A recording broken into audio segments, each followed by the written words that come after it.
আমি advocate MH Rahman. আজকে যে বিষয়টা নিয়ে আলোচনা করব সেটা হচ্ছে যে নোটিশ। অনেকেই নোটিশ পেয়ে কিন্তু আতঙ্কিত হয়ে যায়, অনেকটা ভয় পেয়ে যায়। এখানে বলে রাখি যে নোটিশ আসলে আতঙ্কিত কিংবা ভয় পাওয়ার তো কোনো প্রয়োজনই নেই। নোটিশ আসলে ঠান্ডা মাথায় আগে নোটিশটাকে পড়ুন।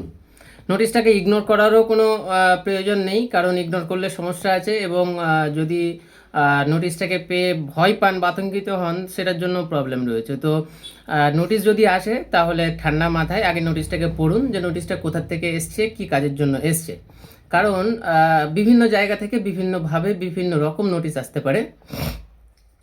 যদি ধরে নেন আপনার কোনো লোন রয়েছে, তাহলে লোনের ক্ষেত্রে 3 ধরনের নোটিশ আসতে পারে। প্রথমত হচ্ছে ব্যাংকের থেকে, দ্বিতীয়ত হচ্ছে কোনো অ্যাডভোকেটের মাধ্যমে কোনো লিগ্যাল নোটিশ, তৃতীয়ত হচ্ছে যে আপনার কোর্টের মাধ্যমে নোটিশ।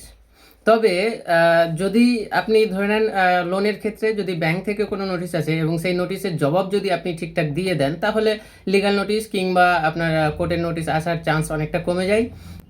তবে নোটিশ যেখান থেকে আসুক না কেন, কোর্ট থেকে আসুক, অ্যাডভোকেটের কাছ থেকে কোনো লিগ্যাল নোটিশ আসুক, কিংবা কোনো ব্যাংক থেকে আসুক, কিংবা কোনো থানা থেকেই আসুক না কেন, নোটিশ আসলে আতঙ্কিত হওয়ার কোনো প্রয়োজন নেই। ঠান্ডা মাথায় আগে নোটিশটাকে পড়ুন।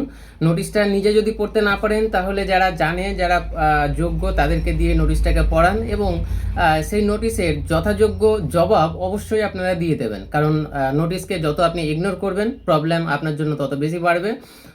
সুতরাং নোটিশকে ইগনোর করারও প্রয়োজন নেই, এবং ভয় পাওয়ার বা আতঙ্কিত হওয়ারও কোনো প্রয়োজন নেই।